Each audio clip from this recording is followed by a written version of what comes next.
What we've got here is a recipe that starts with whole wheat flour. And you could actually, I made this with rye flours, and it works with rye as well. We're going to add to it some ground seeds. So Eric, you ground these up for us earlier, right? We've got 1 ounce of sunflower, 1 ounce of pumpkin. Basically 2 ounces of these seeds in any combination. We're using half and half. You could use all sunflower, all pumpkin, 75-25. It doesn't matter. I like 50-50. I like the nutritional benefits of both of these and the flavor of both. So we're using both. But if you don't have pumpkin seeds and only have sunflower, just use 2 ounces of sunflower. They're cheaper. We're going to use 2 ounces also of sesame seeds. We don't grind those. You don't need to grind them. So we're going to put those in whole. And if you can get the kind that are the brown seeds as opposed to the white, they're even better because they've got the bran. 1 ounce of flax seeds, ground. This is one time where you have to grind them because they're not digestible whole. You're not going to get the nutritional benefits if you put them in whole. You will if you grind them. If you put them in the mash, you will because it softens them. In addition, we have let's see, honey. This is our honey, and this is our oil, right? So we'll put the honey and oil in. Tells you how much there. I think it's 1.5 ounces of honey and half an ounce of oil, something like that. Or I'm not sure, 1 ounce or half an ounce of oil. The oil helps to tenderize it, but because there's a lot of oil in the seeds, you don't need to use a ton of oil in here. Oh, this is our glaze, okay. And then 5 ounces of water. That's all it takes. There's no yeast, it's an unleavened product. We're just going to stir this up to make a dough. And as soon as it forms a dough, it's ready to make the crackers. So Eric started this, but you know, whatever time, 10 o'clock or whatever, and he had crackers out of the oven by 11:30 or so. He made a lot. This one recipe made how many sheet pans? 4 sheet pans of crackers, four half sheet pans of crackers. So you can do this in a mixer, or you can just do it by hand. And if you need a little more water, you add water. If you need a little more flour, you add flour. I'm going to just quickly finish it by hand. And you just keep working the dough till it absorbs all that loose flour. In fact, we'll just do it here so you can see it at work. And I'm just going to squeeze it all together and make a dough. And this will make a piece of dough that, 4 sheet pans, it must have made hundreds of crackers, depending on how you want to cut them. And we'll just do a quick little thing here to show you how we did it, but we're not going to bake these. We'll give this dough away also. What I love about this dough, aside from the flavor, is that the seed flour that we put in, and that's the whole kind of unique thing about this dough, is by making flour out of the seeds, by grinding them, you're diluting the gluten. You're tenderizing these crackers because you're putting in a flour that doesn't have any gluten. It has protein, but not gluten. It has minerals, it has vitamins, it has all sorts of good stuff, and a ton of flavor, nice oils, everything else. See, now we're almost there. And it tenderizes the cracker to boot.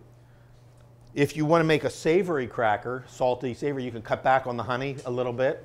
And instead of going in a sweet direction with these, you can make seasoning salts. And instead of, we're going to brush the tops with a wash, a little glaze made of honey and water. And you can again use agave instead of honey. But you could also brush the top with egg wash and then sprinkle seasoning salts on it. And what's cool about these is that they're like a guilt-free snack. You can eat as many of these as you want and feel really good about what you're putting in your body. You can give them to kids. They will like these every bit as much as they would like chips or potato chips or Fritos or whatever. And it's all good. It's total goodness. And I usually will take the piece and divide it into 3. Do we just have a rolling pin back here? Do you remember where we put that rolling pin? Maybe we'll get it. What you would do is you take it, get some extra dusting flour. I'm not going to use the rye flour, although you could. And kind of coat it in the flour. Perfect. That was fast, thanks. And just start to roll it. And keep making sure that there's enough flour underneath. Turn it, roll it. I'm going to go it this way. Don't use a tapered rolling pin, but a straight rolling pin, because then you want every piece to be the same thickness or they won't bake evenly. After a certain point, the dough's going to start to fight you. I'm going to flip it over because I get some flour on that side as well. At the point that the dough starts to resist, or spring back, put it aside and go to another one and do that. And get all 3 of them rolled out this far. Then by the time you come back to this one, the gluten that is in there will have relaxed enough to let you take it further. Now you could theoretically cut right here. You could make thicker crackers, like a graham cracker thickness here. It'll just take longer to bake. But we rolled them out even thinner. We went down to about, you know, less than 1/8 of an inch thickness. We just, by giving it a rest, went ahead and rolled it the rest of the way, got it thinner. There's a nice picture in the book. One of my favorite pictures in the book is just holding the dough up like this and looking at it kind of, you know, so you can see how thin it is. Also, the picture of the finished crackers is one of the nicer pictures in the book. Don't worry if it's not making a perfect circle. We're not making a pie dough out of it, although you could make a pie dough. Somebody asked earlier if we were making pie. But look at the texture. It's so pretty. It's like all these pebbles in there and everything else. You could cut this with a biscuit cutter if you want round crackers. But what we did was to do it fast and the design's real nice, pizza cutter. You can just not, there's no waste. You don't have to roll out the scrap or anything else. And then brush the surface with this glaze. I'm not going to do the whole piece because we're going to roll this up. Brush that, and then sprinkle some sesame seeds over the top as a garnish. Now you don't have to put the garnish on, but you can. You could do this, like I said, a seasoning salt instead and go in a different direction. I don't put big seeds like sunflower or pumpkin seeds because they just are too big and they don't look that pretty. They fall off. The sesame seeds stay on really nice and everybody loves them. Then you would just take your pizza cutter, cut the diamond shapes or the square shapes or biscuit cutter, cut them, lay them out on a sheet pan. We bake them. I think that the instructions may need to be in there. You may want to adjust it. I'm now telling people start the oven at 275, whether it's convection or regular, 275. Bake them for at least 10 minutes at 275. Rotate them. Change the if you're doing 3 rows of, you know, just rotate them so that they're in every part of the oven so they bake evenly. Give them a turn and change shelves. Bake them for another 10 minutes.